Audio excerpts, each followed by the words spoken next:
Hello friends, आज इस video के अंदर अपन एक नए टॉपिक स्ट्रक्चर ऑफ एटम की बात करेंगे।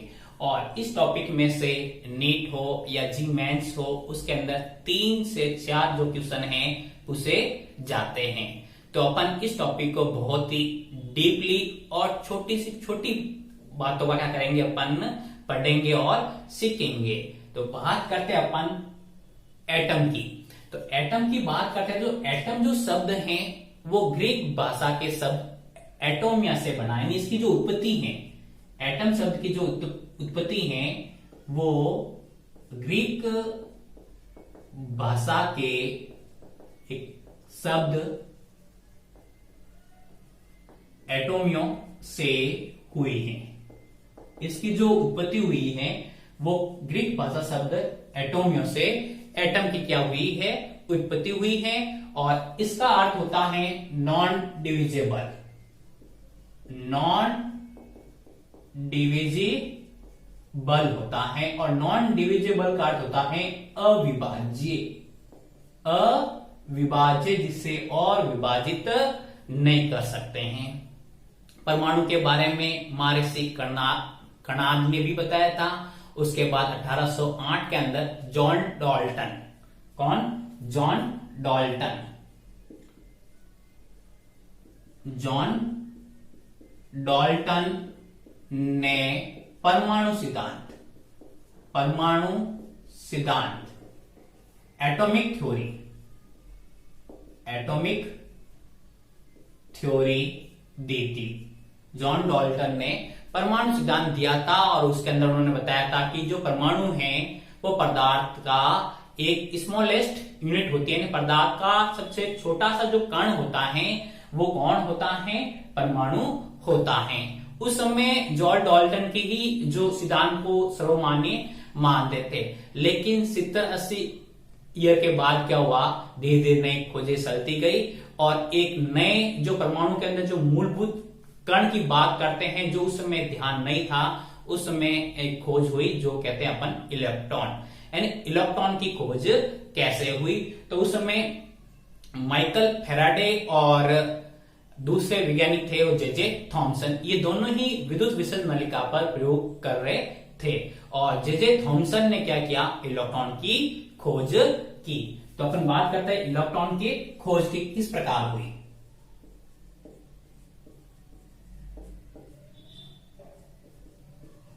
इलेक्ट्रॉन की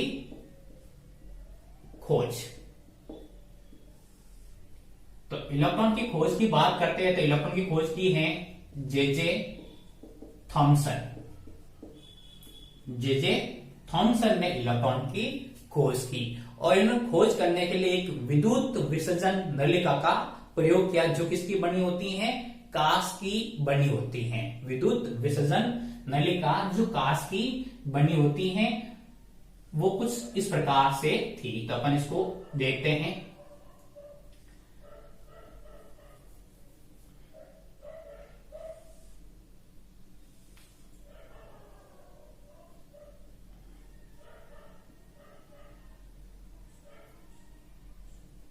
और इस विद्युत विसर्जन नलिका से एक वैक्यूम पंप जुड़ा हुआ था। क्या जुड़ा हुआ था? यहां पर एक वैक्यूम पंप या निर्वात पंप कह सकते वो जुड़ा हुआ था।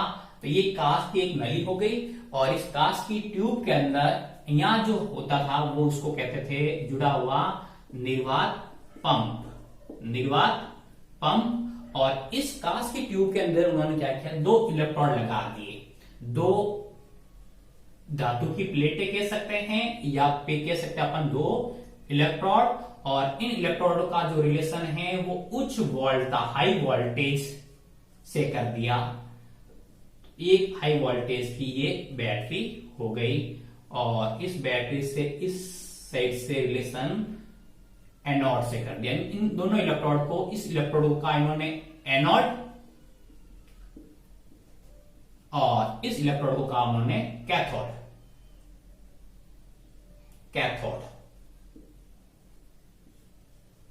ये नेगेटिव चार्जेस और एनोड होता है पॉजिटिव चार्जेस। अब ये यहां था 10,000 वोल्टेज, 10,000 वोल्टेज यहां पर था।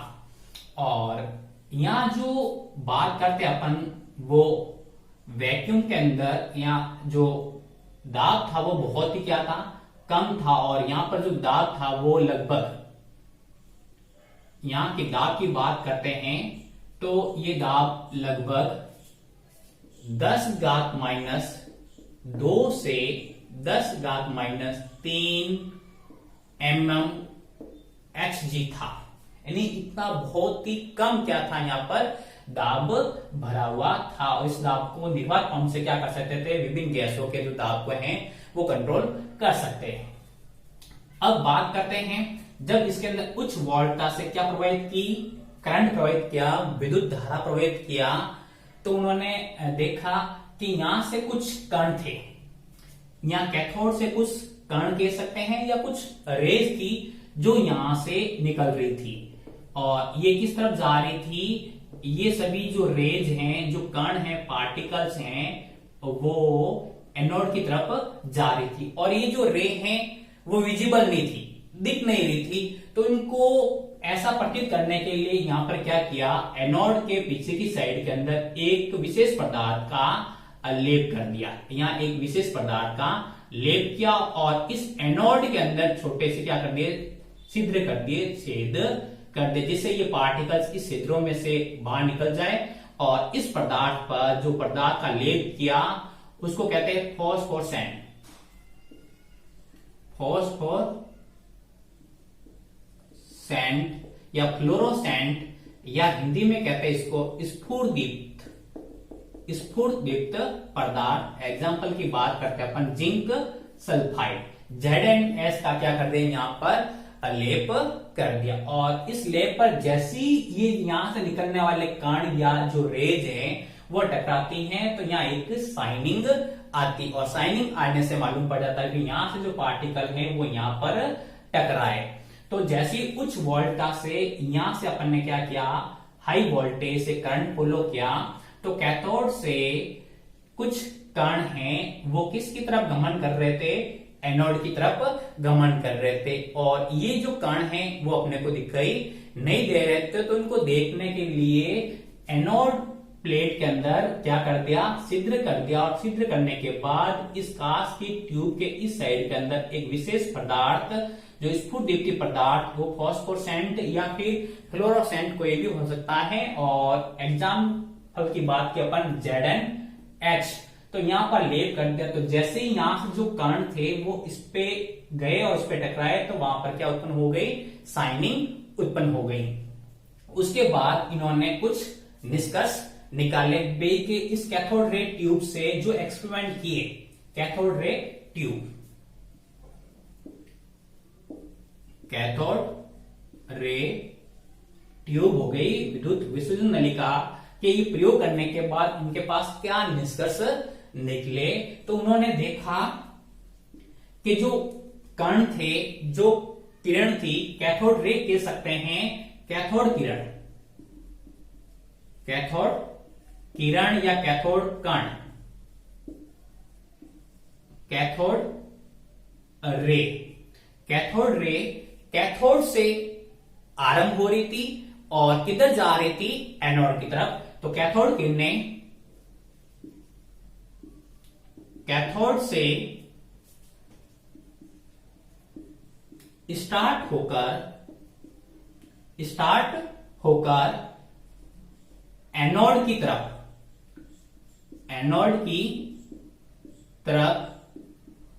मूव कर रही थी या गमन कर रही थी। पहला पॉइंट अपने को ध्यान रखना है कि जो कैथोड कण थे वो कैथोड से निकलकर किधर जा रहे थे, एनोड की तरफ जा रहे थे।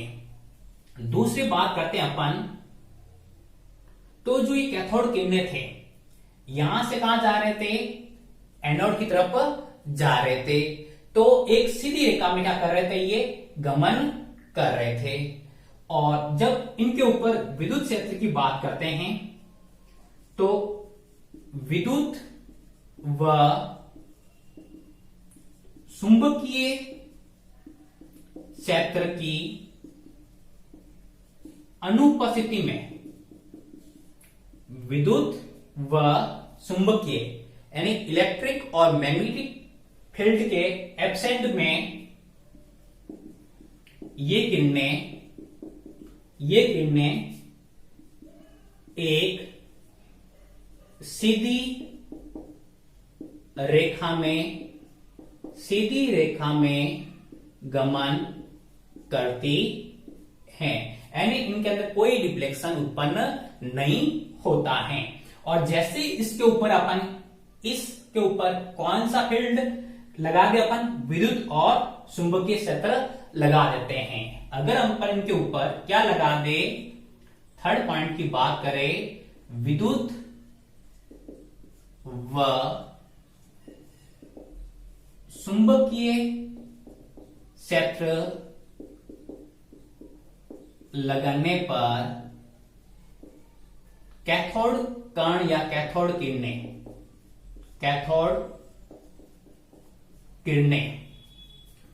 किरणें में क्या हो जाता है, डिफ्लेक्शन हो जाता है। और डिफ्लेक्शन होने के बाद ये एनोड की तरफ गति करती है, एनोड प्लेट की तरफ गति करती हैं। एंड जब इसके ऊपर विद्युत और चुंबकीय क्षेत्र लगाते हैं तो ये किस तरफ गति करती हैं, एनोड प्लेट की ओर गति करती हैं। तो इसे निष्कर्ष निकलता है कि जो कैथोड रे थी, कैथोड किरणें नेगेटिव चार्ज थी। कैसे चार्ज थी, नेगेटिव चार्ज थी, यानी ये ऋणावेशित थी। और ऋणावेशित होने के कारण ही इनका नाम है जो क्या रखा, इलेक्ट्रॉन का। इनको क्या कहा, इनको इलेक्ट्रॉन का। फोर्थ पॉइंट की बात करते हैं कि इस नलिका के अंदर कैथोड किरण इस नलिका के अंदर जो भरे हुए द्रव्य की प्रगति पर निर्भर नहीं करती हैं। तो विद्युत विसर्जन नलिका में भरे द्रव्य या अपन कह सकते हैं पदार्थ की प्रगति पर कैथोड किरणें निर्भर नहीं करती हैं। और जब निर्भर नहीं करती हैं तो अपन कह सकते हैं कि जो इलेक्ट्रॉन है या ये कैथोड किरणें जो इलेक्ट्रॉन था वो पदार्थ का या इस एटम का जो मूलभूत क्या है, कण होता है। हम एक नए टॉपिक की बात करते हैं, इलेक्ट्रॉन का आवेश द्रव्यमान अनुपात या charge to mass ratio of electron E/m की बात करते हैं। तो जे थॉमसन ने विद्युत विसर्जन नलिका से जो पुंज निकल रहे थे, जो पार्टिकल्स निकल रहे थे, उसके ऊपर इन्होंने क्या किया, लंबवत रूप से विद्युत व चुंबकीय क्षेत्र क्या किया, आरोपित किया। और आरोपित करने के बाद देखा कि इस पुंज के अंदर क्या हो रहा था, विचलन एंड डिफ्लेक्शन या विक्षेपण हो रहा था। और ये जो विक्षेपण है इसके आधार पर उन्होंने E/m की क्या की, मान क्या किया, ज्ञात किया। दूसरी बात, ये जो विक्षेपण हो रहा था, ये विक्षेपण कुछ कारक थे उनके ऊपर क्या कर रहा था, ये डिपेंड कर रहा था। तो अपन ये कौन कौन से कारक थे जिसके ऊपर ये डिपेंड कर रहा था, उनकी बात करेंगे। जैसे ही इस पुंज पर विद्युत और चुंबकीय क्षेत्र क्या किया, आरोपित किया। आरोपित करने से इसके अंदर क्या हुआ, विचलन। तो ये जो विचलन था, विचलन निम्न कारकों पर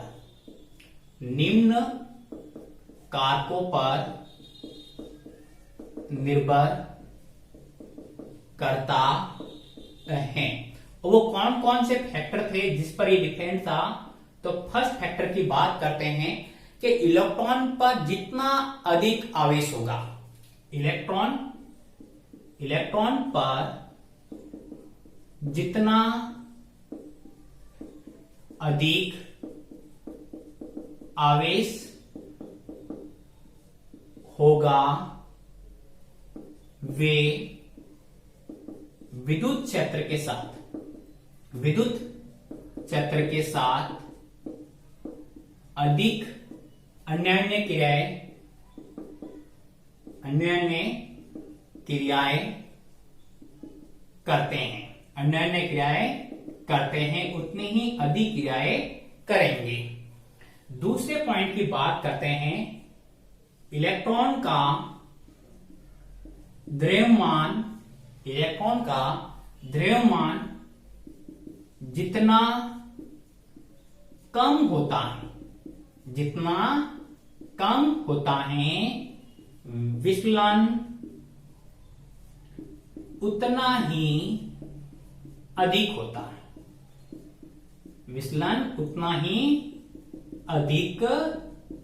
है। यानी इलेक्ट्रॉन का द्रव्यमान जितना कम होगा उस पुंज का विचलन है वो क्या होगा, अधिक होगा। थर्ड बात जो डिपेंड करती है, विद्युत व चुंबकीय क्षेत्र। विद्युत व चुंबकीय क्षेत्र की मात्रा बढ़ाने पर विचलन भी अधिक होता है। विचलन भी क्या होता है, अधिक। जितना अधिक अपन इसके ऊपर मैग्नेटिक और इलेक्ट्रिक फील्ड लगाएंगे तो उस पुंज के अंदर जो डिफ्लेक्शन होना है वो उतना ही क्या होगा, अधिक होगा। तो ये तीन फैक्टर थे जिस पर विचलन क्या कर रहा था, डिपेंड कर रहा था। ये जो पुंज यहां से निकल रहा था इसके ऊपर अपन ने क्या किया, पहले विद्युत क्षेत्र क्या किया, आरोपित किया। तो विद्युत क्षेत्र आरोपित करने से ये एक डायरेक्शन के अंदर गया। सपोज मानो ये कहां आ गया, ए पॉइंट पर यहां आ गया। अब अपन ने इसके ऊपर चुंबकीय क्षेत्र यानी मैग्नेटिक फील्ड क्या किया, अपन ने आरोपित किया। तो ये पुंज है मानो कहां आ गया, एक नए पॉइंट पर आ गया जिसको अपन ने क्या नाम दिया, बी नाम दिया।